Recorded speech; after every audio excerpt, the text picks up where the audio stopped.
Hello, hello, hello. Welcome everyone. Today is a brand new episode, and we are going to talk about a great chess player, India number 2, Harikrishna, and we are going to talk about his mind boggling calculations in BL. So, this lockdown has turned into like the COVID situation. There are no real tournaments that were happening, but the first tournament that happened was the Biel Masters, and it turned out into a beautiful event for for all the Indian fans because Harikrishna finished overall second, but in the classical section he played some phenomenal chess, finishing first in the classical section and scoring some amazing wins. So we are going to analyze some fantastic variations with him today. But before we get going on that, I would like everyone to join in. This is going live, so let's wait for people to come in before I introduce Hari Krishna into the stream. And also, I want to give a short intro. So.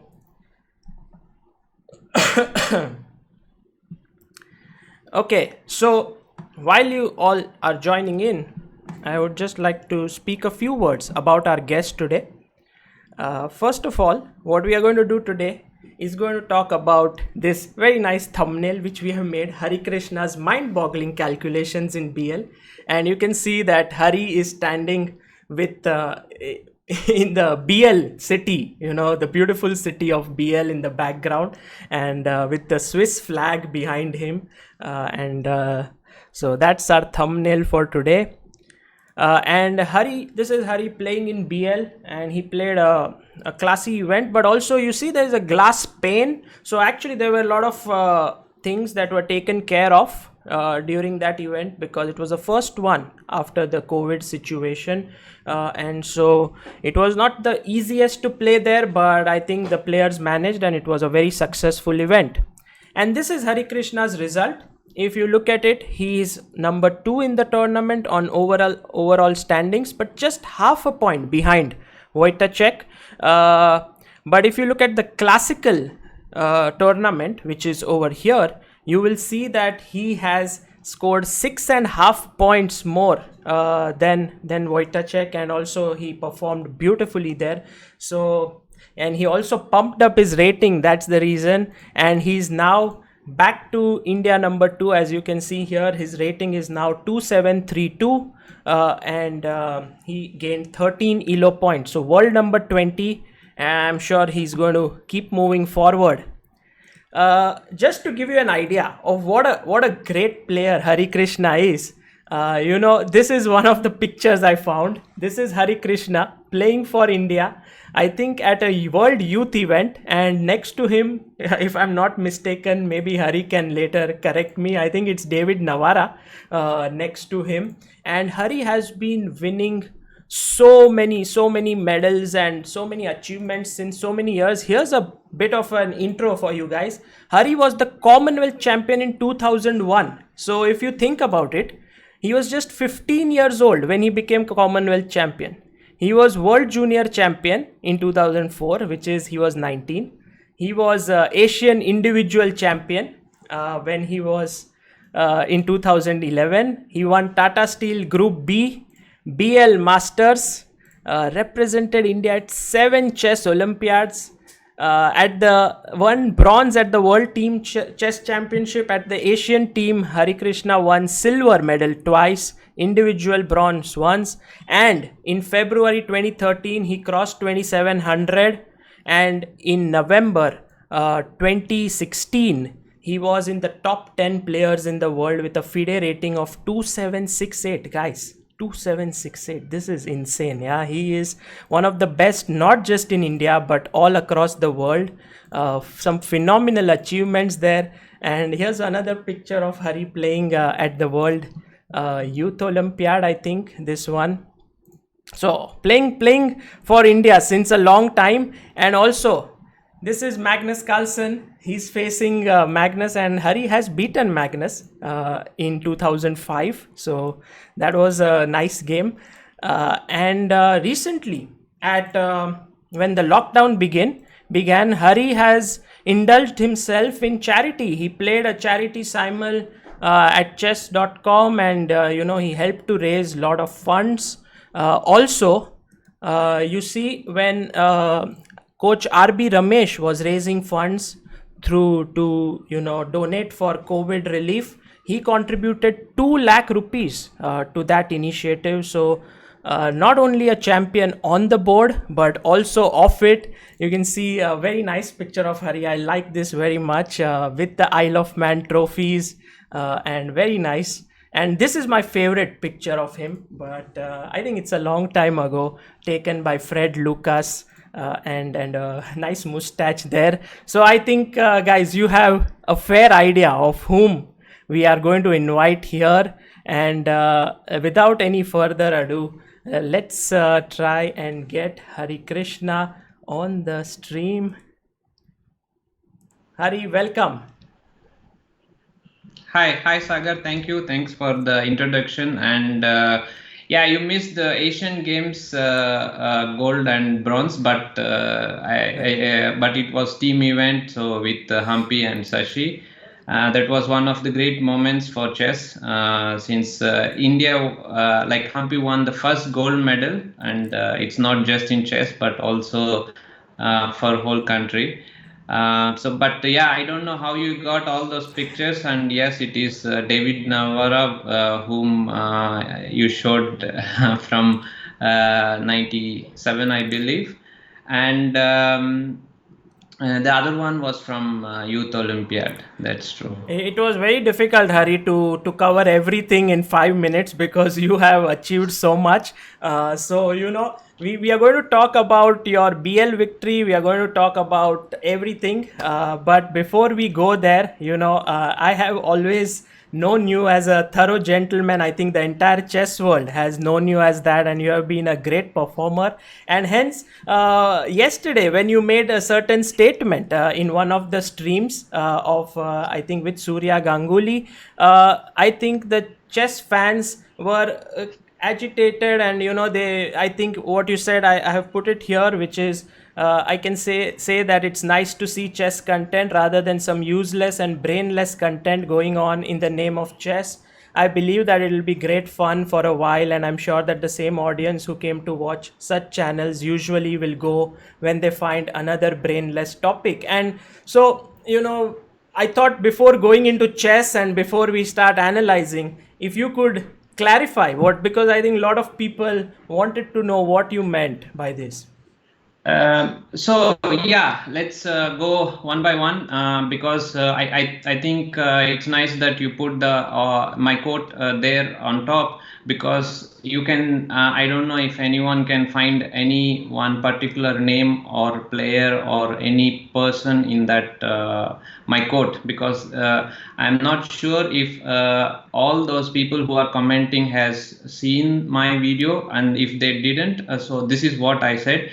So, and if you find any name in this whole what I said, please tell me, and I will apologize right away. And also, if you see what the words which I used, it's brainless content going on in the name of chess. So, which means if you are showing chess, how does it relate to what I have, what is on the screen? So I think that's the first point I would like to make here. And there has been a lot of messages which I am receiving on various platforms, threatening messages, abuses, and harassment.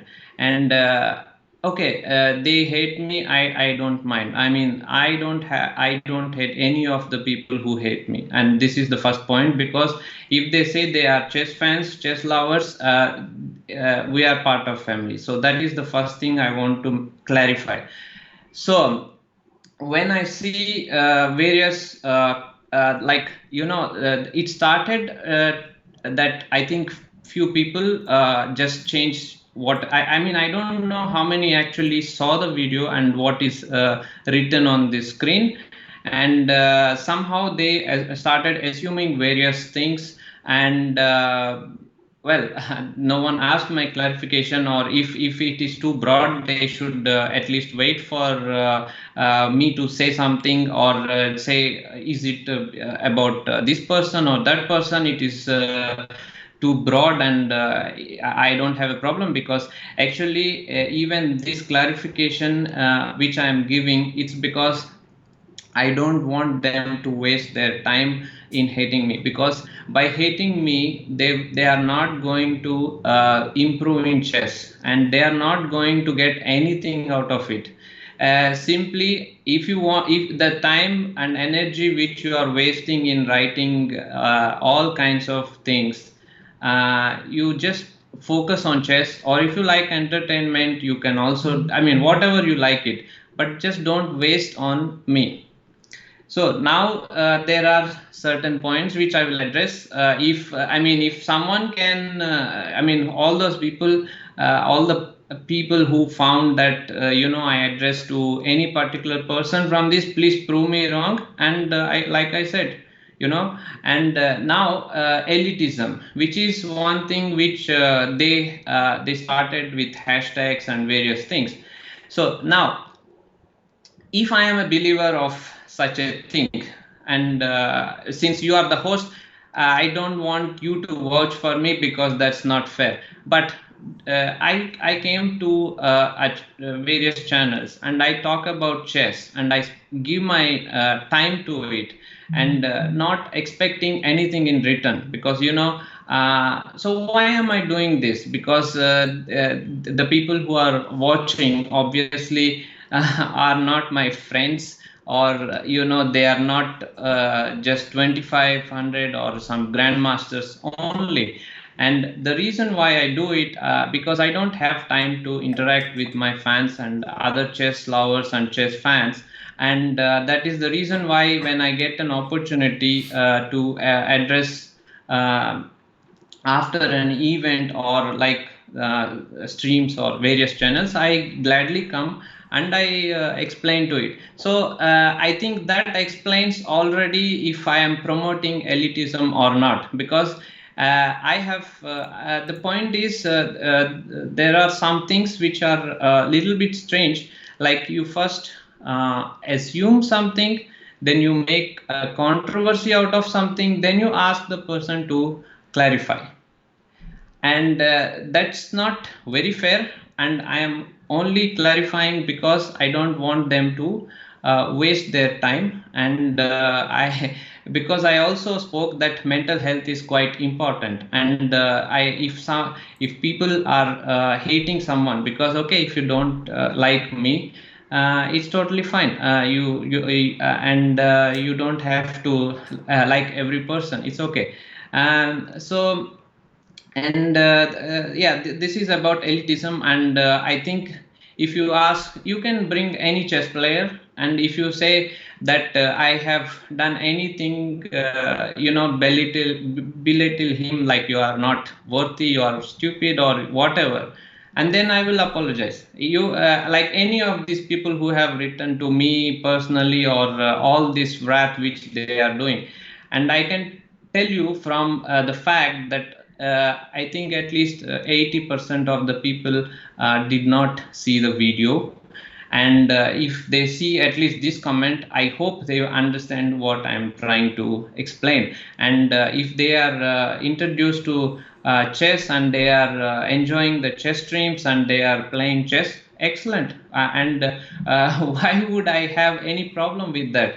And I also want to clarify that.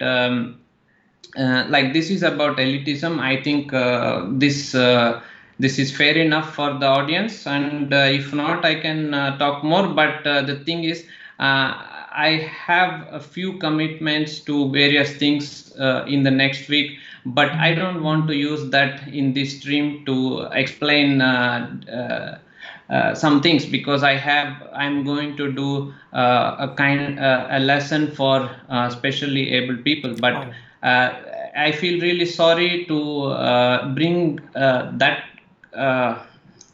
that kind of things. But I have but the kind of direction which I mean, these are children, I believe, like kids of different age, probably, various age groups. And so I don't want them to feel that someone is trying to stop them, someone is, like, all these conspiracy theories and these kind of things, because in chess, each player try to help their juniors and to advise them and various things. And if you ask any chess player, not elite, like you take unrated or any random player, I can tell you that he will vouch what I am telling about helping other chess players. And just to tell, like, I have played many Olympiads. 7, yeah. So yeah, 7. So I started as the youngest participants, and I was the oldest participant in Baku. So I don't know if you have the picture, and you can ask my teammates from that. And well, because the point is, when I don't want to bring all those people and unnecessarily create some kind of obligation or whatever uncomfortable for them. So this is about elitism. And now, so one thing is very confusing for me. So some people say I'm promoting elitism, some people say I'm nothing. So first I want them to be clear whether I am something or whether I am nothing, because then I can explain for the both things. So if I am nothing, I guess Sagar has already explained my achievements. And I cannot say anything further than what he has shown. And I only want to say one thing, that uh, my aim is, and also I want to clarify one thing, like, even all this I'm doing not because I want them to be my followers. That's not even my aim, because I am least concerned about the popularity of individual me, because I'm not streaming. As you know, I'm only coming just to explain the chess, and that's why I'm here. And so first they have to explain to me whether I am something or whether I am nothing. So if I am something, I already told you that I help my juniors or other players or even non-chess players. And if I am, let's say, nothing, then they can see my achievements. And I guess that should be there. And one more thing which they should understand, when I say they, I don't mean majority. I sincerely believe this is not the majority, because many messages, I think they just didn't see the video properly. And I can understand that it can happen without watching the video. You just you just see your friend or your other person commenting, and you just go with the flow. And yeah, so for me this was very like, how to say, it's like I have played I don't know how many medals I have won in my career. And the funny thing is, like, when X person asks other person, what did you do in your life? And if he has done something in life, it's acceptable. However, if the other person repeats the question, it is kind of offense. So that's a kind of a victim card, which it's actually not me, but it's very thin line. So I want you to understand that at some point in life, some of you will be in the same position, because what you do to someone else will eventually, I hope it doesn't come to you, but there is a possibility. And that's all. And I just want to say, I'm here to explain my games. And I just want to say that you can hate me, you don't have to follow me, and but first you should check what I have said, and listen to what from the person, rather than listening to a rumor and send threatening message to person. It's not about celebrity, it's not about elite, it is about any human being. I'm telling this is for about any human being, because it's not a lecture. If someone goes to some other show and then just start randomly threatening, it's not like a funny humor or something, which of course we when we had shows, of course there was a lot of funny moments and stuff like that. So that's all I want to say. And okay, if you have any questions, or if someone wants to say, feel free. Yeah, Hari, thanks for the clarification. I have a couple of questions. One is that do you think that the use of the word useless and brainless was a little bit too harsh? I don't think so, because you see, the point is, I didn't mean any single person. So the point is, I didn't even say audience are brainless. So I don't know from where they are making that sentence, because I didn't even I told in a very simple English. And to think that audience or the owner of the channel or is brainless is not the point. The point here is, I'm talking like, if you are showing chess, great, I will come and support, no problem. And if they have started playing chess because of chess content, great, at someday they will be elite, which they feel that I am doing something. But I want chess to grow, and that's my point. And the point which I said, brainless or useless or whatever, is because if you don't protect some things, then the genuine chess content, like, if let's say, if they have benefited from learning chess, from a channel, and if someone else comes and makes fun of it, it's a problem. Yeah, because they are chess lovers and they want to have chess content. And exactly that's what I said, because I said that if you say I'm like I am teaching chess, but you don't teach chess, so it means for those channels. Okay, okay. And and it's very clear, if it is not your channel, then you should it doesn't apply. Okay, okay. So before we move on, final question, because I want to end this subject and move on. It is like, when you said this, did you have someone or something, some channel in mind, or was it just a No, statement? because I get hundreds of related videos on YouTube, because I open to, it's not like I would never criticize like, the people whom I know, and because they are doing a fine job. And the fact that just to assume something and then keep on going with, okay, if he said this means that means this, and then okay, I'm judge, and he's he has already committed the crime. Okay, Hari, thank you so much for this, for your time in explaining this. Welcome. And should we move on to chess?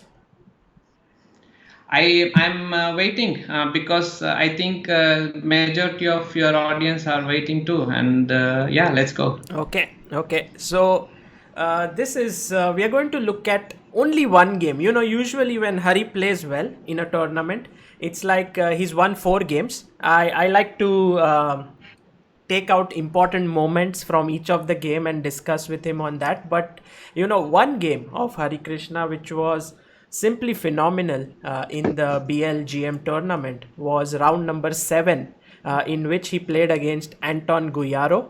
And Hari, to tell you the truth, I even did try to analyze it in depth. The first thing I did was I wrote to you saying, would you have some time to explain this game to me, because it was so complex. I mean, there were so many variations taking place. So if you don't mind, let's go on and check out the game. Yeah. So, okay. So where should I start? Yeah, so you are black, and Anton Guyaro is a strong Spanish GM. Yeah, like you know him well.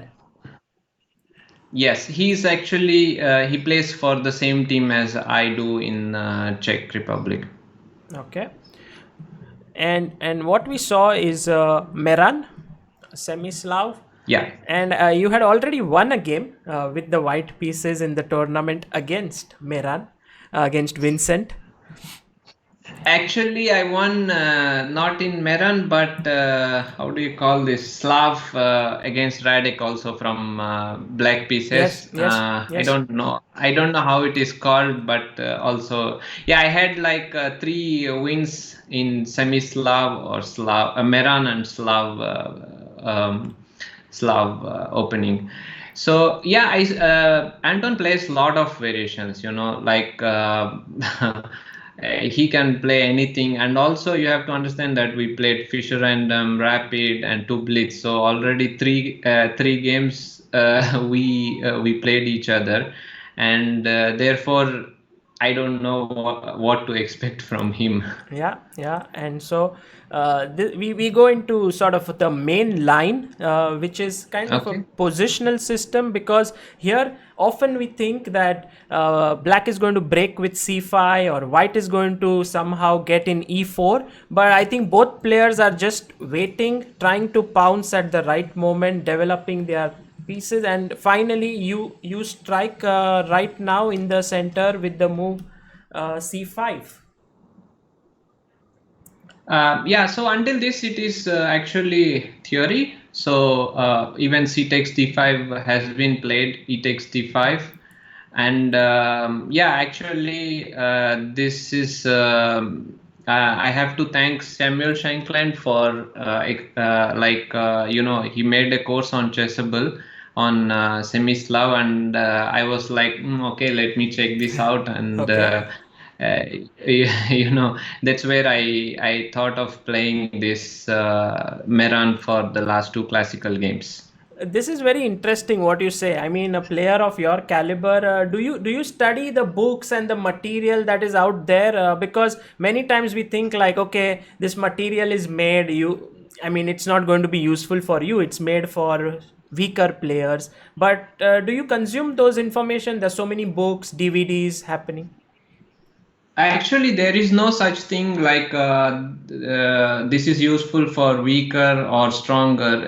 In chess, like everything you learn about chess is useful, and just the processing of certain information can vary from player to player, but still, some chess principles are pretty much similar, and openings are quite important. And when Sam made this course, and he's like. Meran is the best way to play against d4 or something like this. He makes such statements quite often, and we worked together a couple of times. And I know him, so I was like, okay, he must be exaggerating a bit. It cannot be like this. But when I saw the course, and I also got material from him, and I of course did practice on the website. Then I felt like this can be a very good surprise, since I guess my opponents won't be ready for it, and surprise value is quite important in chess. And if it is in any rating player, I think. So that's one of the reasons. I mean, I prepared until e takes d5, and g3 is something which I had in my preparation. Yeah, I think g3 is the main move Yes, you have it. here, but Yeah, I think it goes something like g3, rook c8, and it goes on. Yeah, and you kind of fianchetto your bishop here and maybe then try to put pressure on this pawn. But Yeah. Anton was very direct. He went knight b5, and then Yes. after bishop b8, he took BC. Avik Mukherjee, who sent in a super chat, says, "Can you just explain once what the Meran line is?" So Meran line is like when you get to d4 knight b d7, like for fifth move. Yeah. Yeah, so from here on, everything is told Meran. See, I'm not very good at the opening origins. I think you know better than me, and it is not, just to make you feel better. But it's true that I know the names, but I don't exactly know how it is named and how they, like why it is called Meran. But it sounds nice. It's Meran. Yeah, I would just say that in general, when such a position, like for example, if we go through the normal move order, and just to show the viewers Yes. that if Yes. Yes. here black takes dc4, Slav. or if he plays e3 and then you play bishop f5, eventually we are in the Slav territory. And Yeah. when you go e6, you are already in semi-Slav theory now, because you are not taken Yeah. on c4. It has become like a semi, like a half Slav. And then Yeah. when opponent plays knight bd7 and bd6, that's the Meran system, basically. Yeah, you can also just show them that bishop g5 can be Botvinnik and Yes, Moscow, yes, since yes. you are already here. Yeah, and this is bg5, and if d into c4, this leads to the crazy Botvinnik system after Yes. h6, bishop Yeah. h4, g5, and you sack a piece like this. But okay, you get it back. And if instead of first taking on It's c4, he plays h6, bishop h4, and now takes, then this is the e4 g. sorry, e4 first No, no, g5. no. Otherwise, yeah, First that g5. is first g5, So bishop this g2. this variation was used by Anand in quite a lot, and there were a lot of ideas in 2006 and 7. Great games actually by Anand. I really liked when he won against Aronian. You should check that game. Brilliant game from January 2013, Vishy Anand versus Aronian. So coming back to your game, knight b5, you went back bishop b8, takes, and now you have this hanging pawns. Very dynamic structure. He went g3, and I think first moment of interest, Hari, is here, because it's a some kind of a standard position. But now you go in for a plan which personally I have never seen before, and I mean I have never seen in games before. But you just put your knight on g4. What was your plan? So I had a couple of plans here. Like I wanted to get my knights on g4 and e4. So to take on f2. That was I thought it's quite normal. And also if I go knight e4, bishop g2, knight d f6, white always has knight c3. And if we exchange the one knight, I mean especially this b5 knight. I think White's play is not that hard in the sense he's not risking. Actually, yeah, queen c3 is also possible, but yeah. Queen c3 here, and more the pieces get exchanged, the dynamism of these two pawns reduces, right? Yeah, yeah, exactly. So since black has more space, he should keep more pieces, and that's one of the things with hanging pawns. And on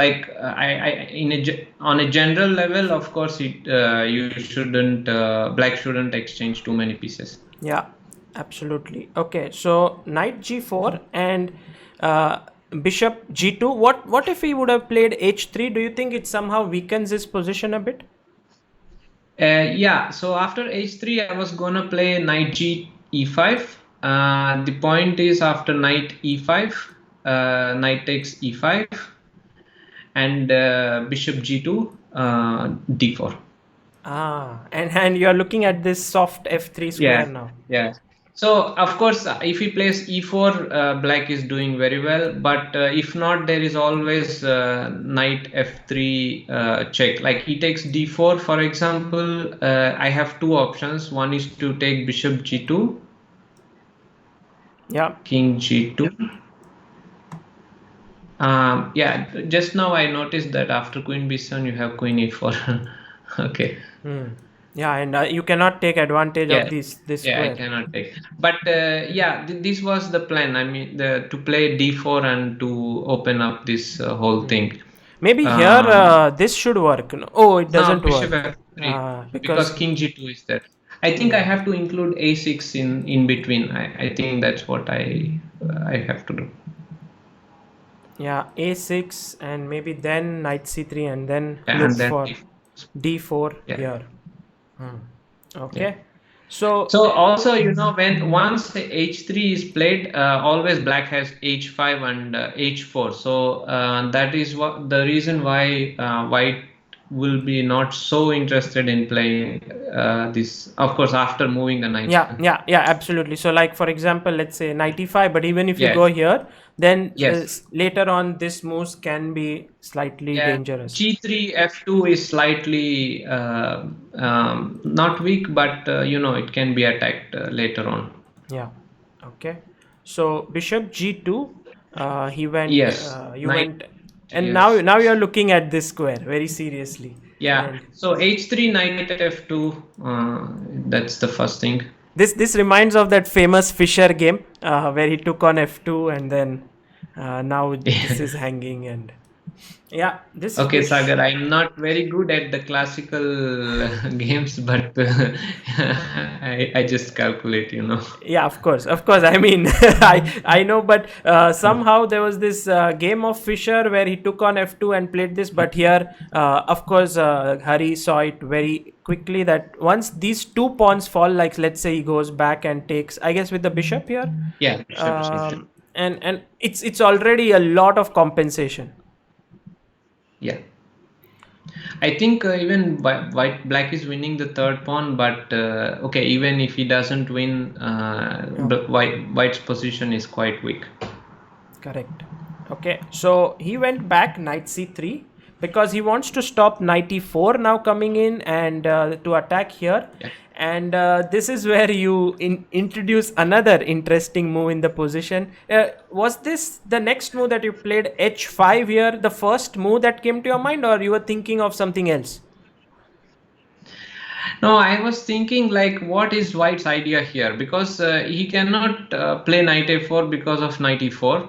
And if he plays h3, I'm fine exchanging with knight e5 because I will get h5, h4 after h3. Okay. So for example, yeah, let's say let's say we make some random move, a6 or something like that.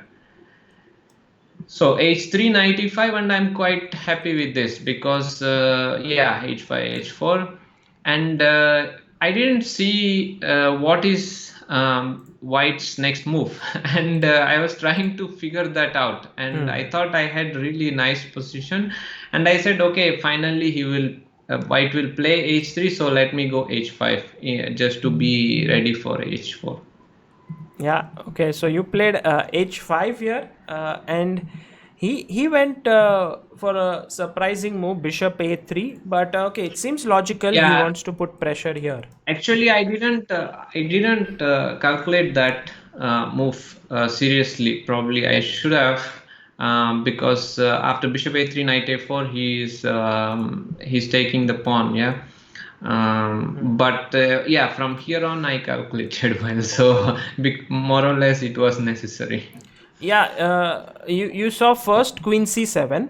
So now the point Yes. is if he goes knight a4 here, trying to win this pawn, you anyway play knight e4, yes? Knight no? e4, right? Knight e4. No, knight e4. And this is now soft and there is trouble. So therefore, what white thought was, I want to play knight a4, but let me kick the knight away, because if Hari moves his knight, then already, I mean, where to go? Like knight h6 is horrible square for the knight.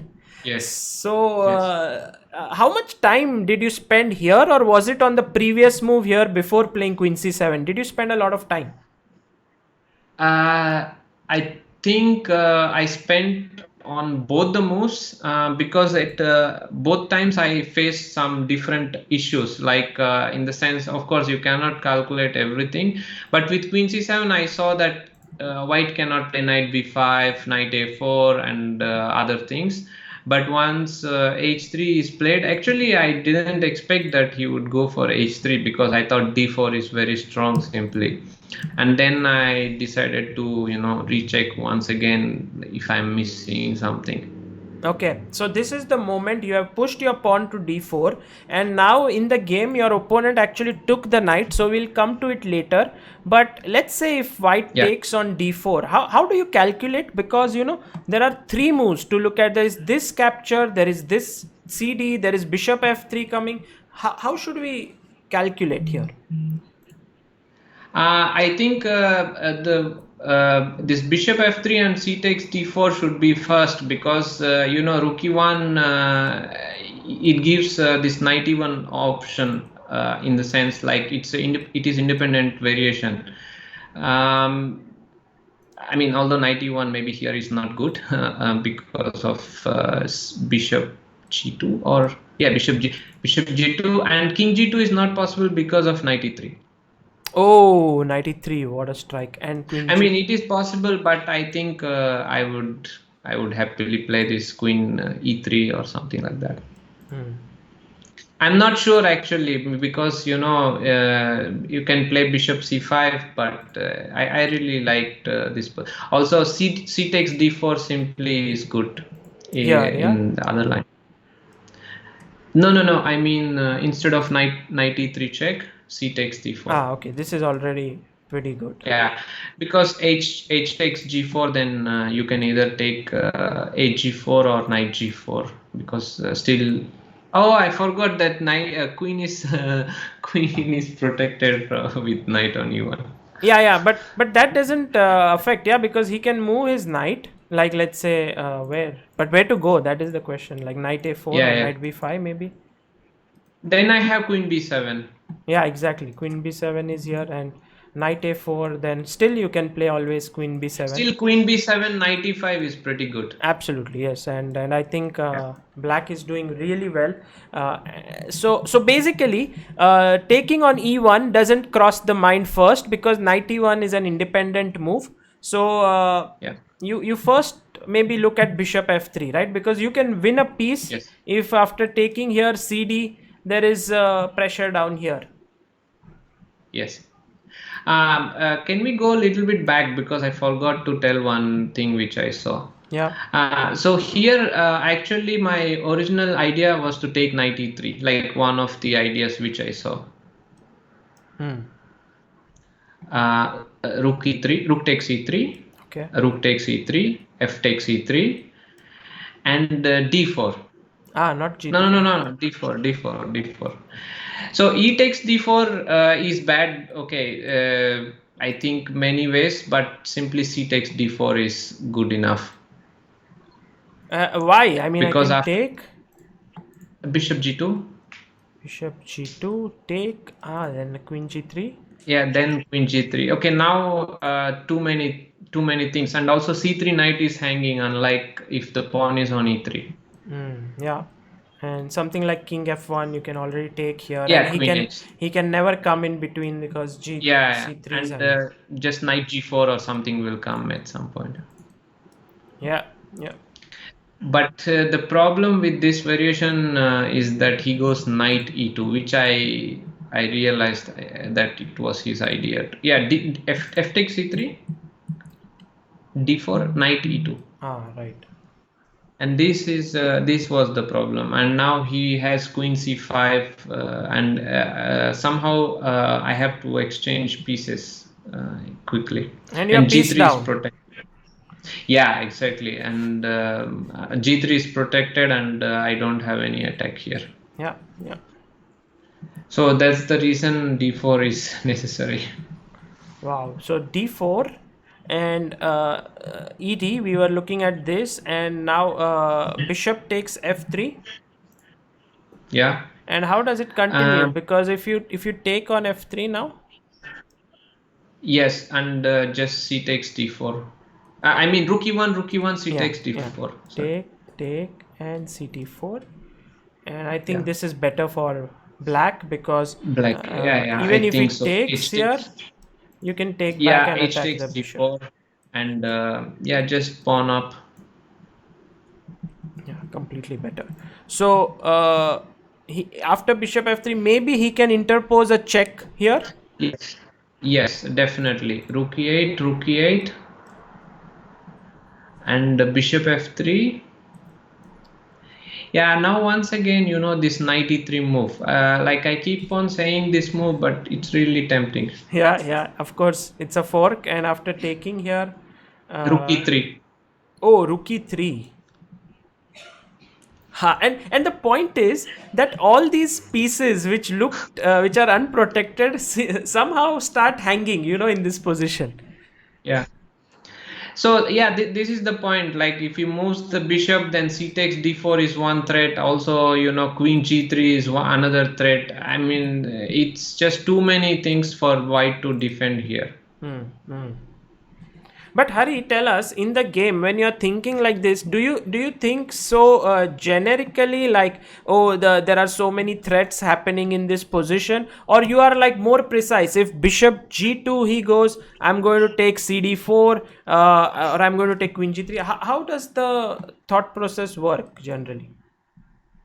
I think for me, like if I see that, well, today's world, I guess you have to say plus, minus 0.50 or point 1 point something. But okay, let me tell in simple chess terms. That is, if I see that black has, I mean, I have a decent position with no danger, I believe that's the time where you can stop. That you have to believe that from here on, if this position arises, you will win later on.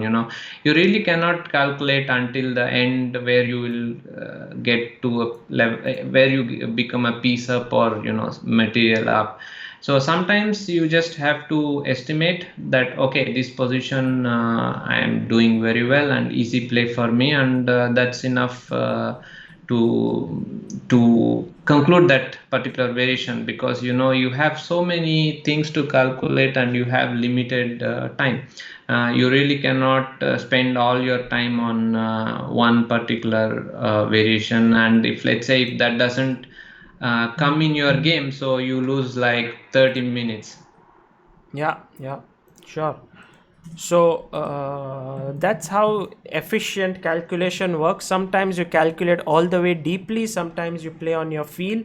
Here, as Hari said, 93 was very tempting, and you would have played that, yeah, in the game if that happened. Yeah, basically, like there e takes d4 and hg4 are the two important variations here, and once e takes d4 is played, of You course you mean here? can. Ah. Yeah. So yeah, and c takes d4 is also an option, but then I think Rook what, e8 perhaps first. yeah, rook e8, yeah, rook e8, rook takes e8, rook takes e8. And I think if knight d4, I probably would go bishop g2 and knight e3. I'm not sure. Yeah, this trick is always there. Also knight f2, there are so many tricks, yeah. Yeah. And one of the funny lines is after rook takes d4, it's move number 24. I think bishop takes f3, bishop takes f3, rook e1, king g2, and knight e3. Ah, nice. This is a clean mate. Here you don't have to think what's happening. It's a mate. Yeah. This you can calculate. It's just simple and forcing. Yeah.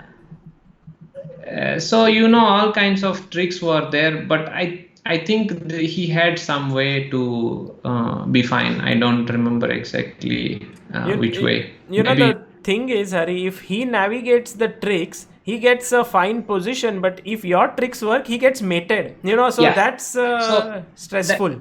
yeah, yeah, that's already like in chess terms, you can say 0.50 for the guy who has so many tricks, because like when you analyze, obviously, computer will say, okay, this is equal, but in real game, when you have this initiative and the opponent has to find all the right defensive moves in order to achieve equality, it's really good news.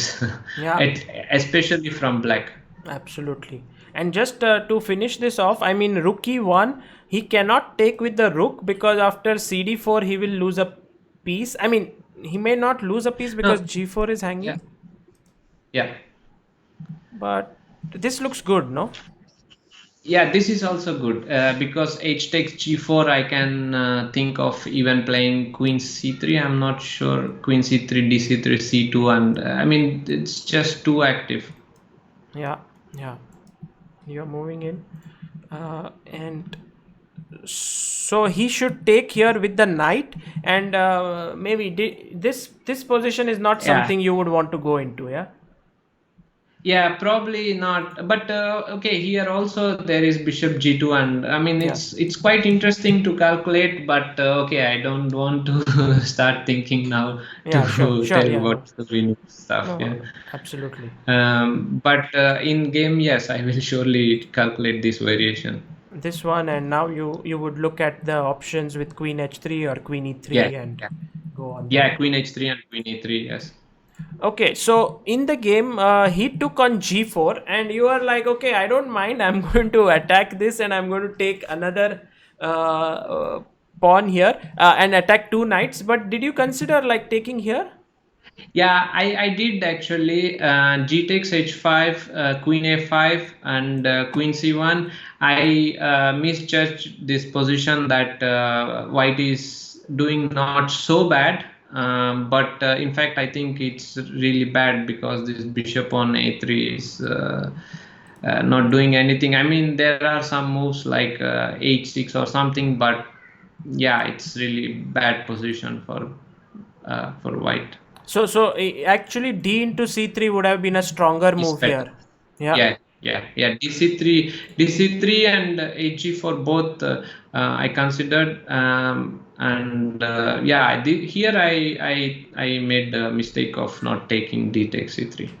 Yeah, but you took here, which is like adding fuel to the fire. Now there's already one knight hanging. Now there's another knight hanging. And Anton was like, okay, I'm coming in. So now I've saved one of my knights attacking your queen. Yeah. And if you defend it, I'll save my other knight. Yes.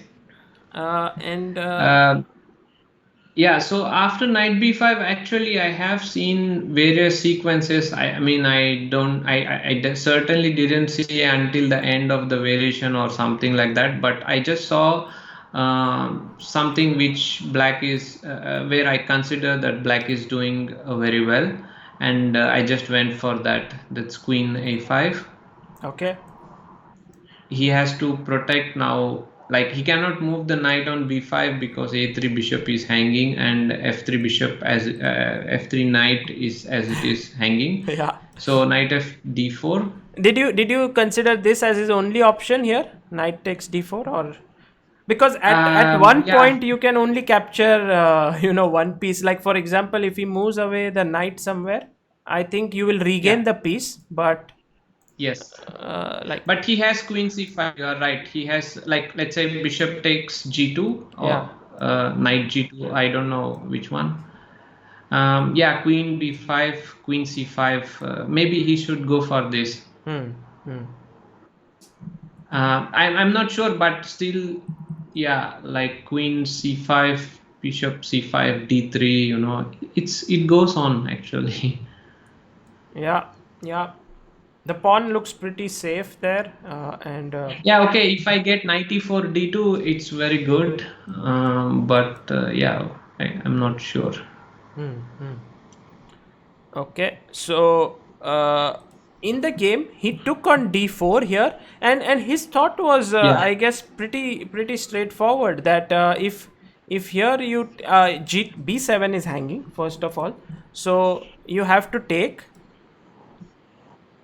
Yes. and I think he cannot take here because you just take back on d4. Yeah, yeah. This was I mean, this is something which I have seen from distance. Like he cannot take king g2, which was important because if he just, let's say, if his bishop is on b2 or something, he will just recapture on d4 and he is Yeah. doing completely fine. But here the funny thing is And ed4 fails yeah, to rook e1. This is hanging. e1. And knight d4 fails Yes. to queen a3.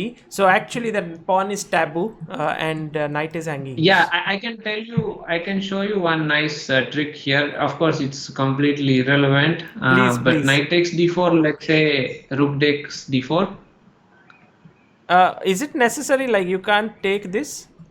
No, no, Queen A3 is simple. Queen Ah, A3 is definitely simple. but this. I just want to show, like, if let's say you don't, Yeah. you mix. So Rook takes D4. Yeah, I mean, white Rook takes D4, Queen E1. Yeah. Can you trap the Queen? Yeah, I was thinking bishop b4, queen a1, bishop c3. Does that work? No, rook c8. Yes. Yes. Rook c8. Rook d8 check.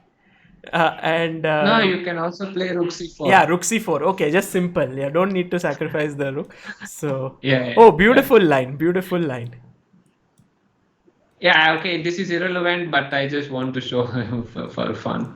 Yeah, because the thing is, this shows brilliant teamwork. The queen controls 3 squares, the bishop controls 2 squares, and the king controls 3 squares. So, Yeah.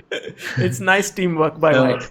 Yeah, I just saw this position, but okay, of course, Queen A3 is simple, there is no point to go into this variation. Yeah. Now when you see a super GM actually thinking over a position, it's like their way of joking sometimes. They can see that, yes, this is simply a piece up, but they're like, oh, let me see what happens here. This looks fun. Let's enjoy a bit. Oh, there's a queen trap and it looks pretty. Yeah, absolutely. Very nice. Now, this is like when you solve some studies, like these kind of patterns are there. Like you think that the study is over, and then suddenly the composer finds some incredible defense, and then you need to start thinking for alternate moves.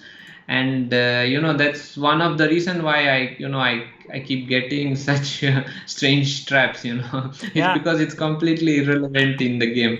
I also know that this book 2545 Domination in the Endgame by Kasparian is your favorite book. I think one of the favorites. Yes. And so in that there's all kinds of trapping the piece, and this is one nice example of that. Yeah. No, I really enjoyed studying that book as a kid, and I was solving again and again, so it was really good. There's this experienced IM in Maharashtra. His name is Anup Deshmukh. And once he told me that if you read that book, you will surely become a GM. So you can guess. You can guess that I never read that book. Yeah, so that's why. But you did read a lot of classics, right? Like from I don't know, I mean some world champions books, right? Yes, I loved all the classics. Maybe My Great Predecessors was one such book, and the best games of Alekhine and Capablanca and everything I loved so much because of the historical background. I mean, that excited me a lot. Absolutely. I mean, I had one book of Capablanca. Okay, I don't have it right now, but it's great. Like it's a very big book, but more of the whole story about him, and great book. Actually, Nadja brought, so I read it. Yeah. Oh, I just realized, Hari, what I have made a big blunder in this entire thing, and let me at least fix it now. Is basically I have put you with the white pieces in the name. What a stupid error.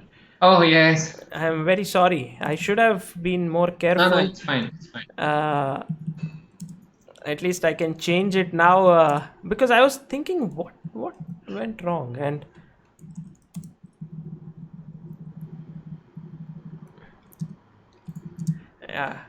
Sorry for that. So Hari is actually black, guys. So okay, before the game ends, at least that was we would have changed the correct thing. So he took on c5 here, Yes. and he said to you like, okay, so my knight is protected. This knight is protected. This knight defends the bishop. The queen defends. I know that my light squares are weak, but I'm up a pawn, and I think I'll be able to survive this. Yeah. Yes, actually, I was thinking whether to go to A8 or B7 Yeah. in this position. The advantage of A8 is that, let's say, this queen on A5 comes to B7, so I just need few random moves to show the idea. Yeah, bishop a8. So, like knight C3, let's say, knight C3. Knight c3, okay. Then queen a6, and I just get queen b7 because with bishop on b7, white can play queen b5. So I think maybe bishop f8 was a little more accurate. Yeah, yeah. So you went bishop b7 here, and he went knight f5, Yeah. and I think this is Yeah, the knight c6 is knight c6 is losing, yeah, because I take queen c6, rook c8, queen b7, and a6. Yeah, and then you pick up this bishop here. Yes, I think so. Is this winning? Yeah. No, Now I see knight d6. But okay. Yeah. But I can do other way. I can start with a6 instead of, yeah, now a6. a6, and then you if he moves the knight, you Yeah, pick it up. then I can take it. Yeah.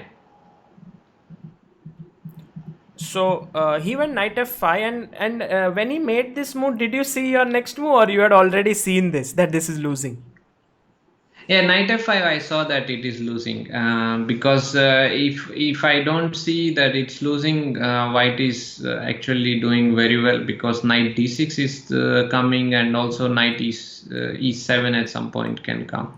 Yeah, absolutely. And the move that Hari made in this position made such a nice impact on me. I was like, this position is just so chaotic. Everything is hanging some. Sorry? You can give some time for them to Sure. think if they want. Okay, guys in the chat, if you want to think about a bit of chess now, so black to move, and what should black do here? Because he has some nasty threats, the knight can jump to d6, the other knight can also jump to d6, there could be a knight e7 check coming in, and there are so many things that could happen. But Hari had seen a very, very pretty move. I mean, I was so impressed.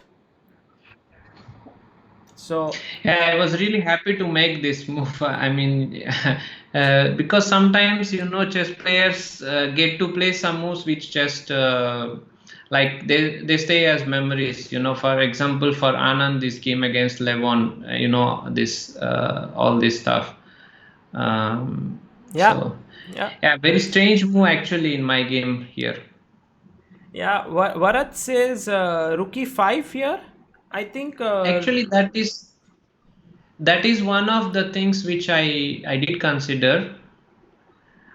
I believe that after rook e5, I thought of knight e7 check probably. or first rook d8 or direct knight. Yeah. Rook d8 is possible. Yeah, okay. Take and knight e7 now.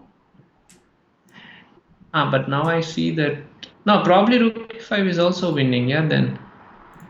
Why? Like knight e7, just move the king. Now king h7, queen c2, bishop c6, bishop e4 is winning. Yeah, so maybe rook e5 is also good. Okay, they found another win. Yeah. Many people are saying rook e5, but they also found someone said rook d1, rook e5, and someone is saying rook d5, which is the move Hari played in the game. Yeah, I think rook e5 and rook d5 both are winning. So yeah, let's check it. I am doing something which Hari would never approve of, because I know that he loves to think and he never likes the engines. But here I'm switching on the engine to just check if the move suggested by all of you, rook e5, is actually a winning move. Oh no, there is a small Oh, defense. nice. Okay, actually, you should show this defense. Yeah, this is deflection. So basically, if you take Yeah, yeah. here, then there is rook d8 coming in. Yes. Nice. Okay, now you can turn off the engine. Yeah, so basically that's the reason why rook e5 didn't work, and rook d5, the other rook, moves up. And the nice part is that if rook takes on d5 in this position, Yeah. rook Okay. d5, if you take, Yeah. then Rook e1 is e5. enemy. Queen takes e1. Yeah, absolutely. Okay, so rook d5, and I think here he had already. Did you feel like you were winning here already? Yeah. I saw I'm winning here. Yes. I mean, his king is so weak, and also for me, this bishop on b8 is. I mean, like in the game, he can take queen f8, queen b8, but it's not important because of this king on g1. Okay. So you are saying knight e7, yes, take, and now queen b5, and if he does, he played e4 in this position. Yeah, But if he but takes, if he goes like queen f8, king h7, queen b8, okay, you can give some time for them to think. okay, so here it's I think many ways to win here. black to move, and Maybe not right ready. now it's exchange down position, so you have to Yes, be and slightly one careful. pawn down. And this is like this motif. I remember from I think Carlsen Anand game. It should be. I'm not sure if it's no. It's definitely rapid or blitz. If someone in chat can tell me what it is, it will be good. Anand versus Carlsen, and similar motive, yeah, in that game. Yeah, Carlsen was white. Okay, Carlsen was white and versus Anand. If you guys can find out, by the way, some move suggestions which are coming in are Arun now says Queen C6, Virat says Rook H5, Bharat says Rook H5, Gautam Rook H. I think everyone wants to go Rook H5 here, but E4. Yeah, Rook H5. Rook H5 is also fine. Ooh. Funnily enough, Rook H5, E4. Bishop E4. That's the point. Yeah. Yes. Brilliant. And now if you take the queen, there is a mate. Yeah. And if you don't take the queen, I'll take the queen. Yeah. Abhijit Gupta the says, point is, Abhijit Gupta is in the chat. He says World Rapid which Anand won 2017. yes, correct. That's the one. Yeah. So the motive is Rook D1, and Queen C6. Here. This is also very strong. Yeah, okay. But I'm a bit worried about this. Like, can you start running? I doubt, because okay, first check and bishop f3. Yeah. Yes, you just take everything. It's over. But okay. Actually, I think it's mate.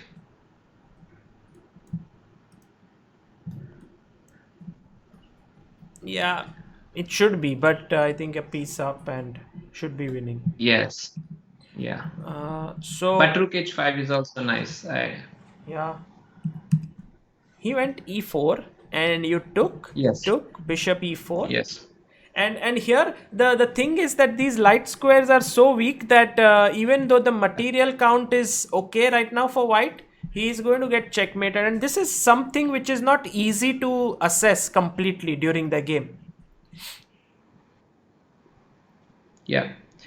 Also, I save my bishop on b8. So basically, even if, let's say, something doesn't happen immediately, black is just even otherwise he's just winning. Yeah. So a Yeah, variation could be Queen something like E2, this, yes. and then you Yes, can't mate him because the king is just running off. yes. So in the game, he played rook e1, and I think this was a Hmm. case where you played a move and your opponent maybe resigned a bit too soon. Yeah, Okay, he's I losing. realized it. I realized it later on, actually. Yeah, I mean, I should have played Bishop A8, which is much more clean because, okay, I No, put this, bishop b7, yeah? you know. Yeah. No, I should have played. I played Bishop A8. Yeah. Yeah, Yeah. Bishop B7 because then the B8 bishop is not hanging after Queen B4. Yes, this I made. But my opponent thought that he cannot continue. So actually, Hari, there were two moments in the game. Once you had to retreat the bishop to b8 when you retreated it to b7, and here when you Yes. had to retreat it to b7, you retreated to e8. But I think both the Yeah. Some. cases, it was not such a bad mistake or anything. It was fine. Yeah. I think I mean I would probably win a bit later, but it's not spoiling the my advantage in that sense. So luckily, I mean, otherwise, after playing all this, to miss this win would be a bit unpleasant. Yeah, yeah. And so just for the viewers, it's like white could Queen have B4, gone queen b4, and now queen c6 doesn't make sense Queen because C8. after takes here and king f1, white is actually running away. So Yeah. This was this I saw later on, actually, because with the rook on d1, actually yes. I have queen h1 and bishop f3, so that's something which I missed. Yeah, yeah, and here after queen into b4, bishop b4, I think this endgame you would win because this king is never going to come out. You will plonk this Yeah, bishop here, I guess, and you will win but this. not so easy, not so easy. Yeah, yeah, sure. But brilliant game, Hari. What a game this was. Thanks. We were analyzing it for roughly around 45 minutes and so many crazy lines. Right now, it seems Yeah. like okay, but when you're playing there with a glass shield in between, and No, and also this is the last round, and the difference between myself and Radek is just half a point, and I want to say that he played really well at the BL and deservedly win the championship, because he had only one loss from all three events. It was against me, but otherwise he played very good chess. And also, I just want to briefly say that Mickey Adams played really well. I mean, if you just get time, you should check his games. Like slowly, there is very good games. typical Adams. So that, yeah, typical. And that was nice pressure, I would say. Like, you don't get to experience that kind of thrill where you need to you are half a point behind, but yet you have a chance. And also for Radek, I guess it is pretty much not so similar because he was 7 points leading. Uh, but I enjoyed the last round, and yeah, so.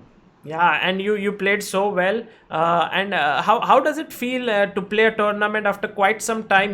We had all this situation. Do you think that the situation is now getting better and there will be more events happening in Europe? Yeah, certainly. Like I guess everyone else, I was disappointed in at the beginning of this, since a lot of events which were to take place and had got cancelled or postponed or something. But I really hope that slowly the events start, the over the board events, and we get to play. Still, I wouldn't say, like, the situation has improved, or everything is normal kind of a thing. People still follow certain measurements, and be careful with the whole thing. And I just hope, because I get a chance to play something until I get ready. I prepare for this, and you are excited to go play. But in reality, until you finish the event, it's not really done. Because if any case comes in between during the event, or something changes in the situation, and there is no other choice but to cancel the event. Yeah, absolutely. We have a super chat here, Sumit Jain, who says, I would like to thank to Samay and Sagar to introduce us to you all world's best chess players. From 600, I reached 1350. Huge respect, Harikrishna sir. Fantastic. Okay, Fantastic. thank you. And Hari, we have so many great players also in the chat, and they all enjoyed your game. One question I want to ask you before, actually two. One is which I Okay. always ask, and maybe you already have answered this before, when you actually became India number one for a brief period. Now you became India number two. You gain back your rating. How is that feeling? Does it make you happy, sad? I mean, not sad, but does it make you happy? You are normal. How is it? So my take on the ratings or all these things is pretty much simple. I mean, when you asked, like earlier, also I said the same. For me, winning championships are way more important, because that is what counts for individually as well as country and everything. I think rating is just how to put it, like it is an indication of your current form. And you cannot compare a player who was like 2780 for a while, and he drops a little bit, and suddenly you cross. It's not real. And I don't take such things, I mean, in the sense, I think all players, but for audience it's very entertaining and interesting. Yeah. But as players, I do believe that there is huge difference in many things. Even the ratings are similar or little bit high and lower. And one more point I want to say, I believe that all other top players too. But sometimes we tend to, when you're going to school, you always, parents or relatives always compare yourself with neighbors, or, the colony and things like that. I never believed in that, because there is no need to compare yourself with others. I believe that the world is huge, and just to compare in India is, I think, little bit unnecessary, I would put it. Like you need to see where Indian players are standing in the world rankings, which is much more important. And that is one thing which contributes to the growth of Indian chess. If, let's say, Anand had won so many titles, and back in those days, I don't know how many kids seeing these medals have started playing chess. Yeah, millions, And many. millions have started. And these millions, not everyone will be a professional, and depending on their situation at the home, and it changes. However, you got one Harikrishna, you got one Sasikiran, you got Vidit, you got many other top players, Hampi, Harika, and so on. So my point is that we are competing at a world level, and this is not just played in India; it's played across the globe. So when Indians are supporting, it should be in this direction, and not to unnecessarily think about something else. Yeah. And on that note, I would like to ask, excited for the Olympiad, because that's where you are representing Indian team. You, Vidit, Anand, Nihal, Yes. Pragnananda, nice team of Indian, and also women's team. We have sorry, Arvind also in the team. Women Hampi, Harika, Vantika, Vaishali, and very very nice team. Bhakti Kulkarni. So yeah, before I go answer your question, I just want to also mention one thing. So for me, when I hear my friends in from various countries, when I say this Indian talent, and they're like, okay, which one? There are a bunch of people. Yeah. This is what I am looking at, because this is what increase the respect of Indian chess player globally. It's not like we are trying to, but this is changing a lot. So yeah. Anyway, I'm very excited and looking forward for the online Olympiad, which is going to. I mean, it has already started, Yes. but India will start playing only from August 19th, I believe, or 20th. I think I think 21st to 20. 23rd, if I'm not mistaken. 21st. Yeah, 3 days. 21st to 23rd, because they have this group stage. Yeah. Yeah, And I don't want to put too much pressure on our juniors, but we are really banking on them. well, Divya in the chat. So take care, Divya. No, And not just her, but all well, all those kids. she's here. She's They here. need So to they need to work. We are expecting a lot from them. yes, guys, please do. And to the chat, I would say 21st to 23rd, if you guys can, take some time out from your schedule and follow India. It's going to be the biggest event right now happening in COVID period. So would be very nice to support Team India. I think it's going to be fantastic. Hari, I thank you for your time. You were very My kind with pleasure. it, My and pleasure. My pleasure. and I enjoyed it tremendously. And also, thanks for clarifying everything. And I hope everything will be back to normal. And as always, I had the first super chat which I didn't read when you were talking. Someone had said, "Hari, you will always be our idol, and you will be a great player." So thank you so much for Thank doing you. that. I just want to say that, sometimes you have your favorite. I mean, when I was watching one of the series from Last Dance of Michael Jordan, he said, "I cannot be of your expectation. Or if I inspire the people, then I keep doing it. But if I'm not up to their expectation, they should look for new guys.